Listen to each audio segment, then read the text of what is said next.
विफलताओं और जन विरोधी नीतियों का शानदार स्मारक है नरेंद्र मोदी जी के 11 साल। 11 साल पूरे हुए।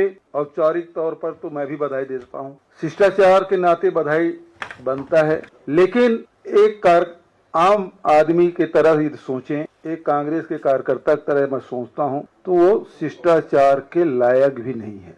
शुरुआत उन्होंने सपने लोगों को दिखाए और 11 साल पूरे होते होते सिंदूर उजाड़ने तक पहुंच गए। इन 11 सालों में भारतीय जनता पार्टी के नेतागण खूब ढिंढोरा पीट रहे हैं, धुआंधार भाषण दे रहे हैं, लेकिन यदि देखें इन 11 सालों में मिला क्या है तो एक एक योजनाएं पूरी तरह से विफल और धुआं हो चुका है। विकास की झूठी कथा देश के सामने परोसा जाता है, आंकड़े में हेर फेर करके वो बताने की कोशिश करते हैं कि हमने इतना विकास किया और झूठे आंकड़े वो पेश करते हैं। स्थिति आपने देखा कि किस प्रकार से अभी कुंभ हुआ, महाकुंभ हुआ और बताया गया कि उसमें केवल 31 मौतें हुई, जबकि बीबीसी की रिपोर्ट ये कहती है कि 82 लोगों की मौतें हुई और 26 लोगों को नगद भुगतान करके उसे चुप करा दिया गया। उसी प्रकार से नोटबंदी की घटना आप देखें, नोटबंदी में उन्होंने दावा किया था 500 और 1000 के नोट बंद करके उन्होंने कहा कि काले धन वापस आएंगे, पूरे देश को लाइन में लगा दिया। कितने लोगों की जानें चली गई,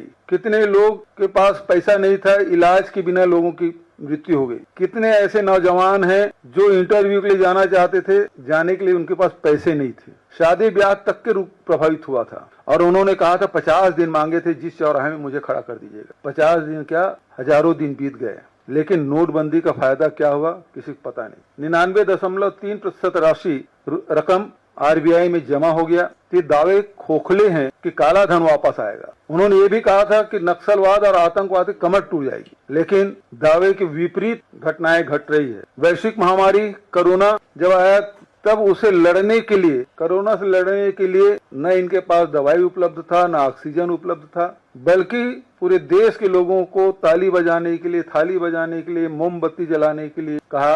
21 दिन का लॉकडाउन उन्होंने अचानक घोषित कर दिया। पूरे शहर के लोग अपने अपने प्रदेशों में लौटने के लिए बाध्य हो गए। इसी दिल्ली में लाखों लोग सड़कों पे थे, बॉम्बे में लाखों लोग सड़कों पे थे, गुजरात से आने के लिए कोई ट्रेन नहीं था, न बस मिल रहा था, पैदल चलते चलते कितने लोगों की जानें चली गई, बिना इलाज के कितने लोग काल कवलित हो गए। शमशान घाट में कतारें लगी थी, गंगा किनारे में लाशें पटी हुई थी और ये नमस्ते ट्रम्प कर रहे थे। उस समय मध्य प्रदेश की सरकार उनको बनानी थी, इसलिए वो कोई कार्रवाई नहीं कर रहे थे। सेकंड फेज के लॉकडाउन की बात करें तो बिना विचारे लॉकडाउन जो लगाया, उस समय हमारे नेता राहुल गांधी जी ने सचेत भी किया था इससे दूरगामी परिणाम होंगे, बिना तैयारी के इस प्रकार से न करें, लेकिन कहाँ मानने वाले, कहाँ सुनने वाले। स्थिति देखें कि जो आंकड़े हैं उससे कई गुना ज्यादा लोगों की मौतें हुई। वैक्सीन लाया गया, वैक्सीन का खूब प्रचार किया गया और उस सर्टिफिकेट में अपना फोटो भी छपवाए, लेकिन स्थिति ये है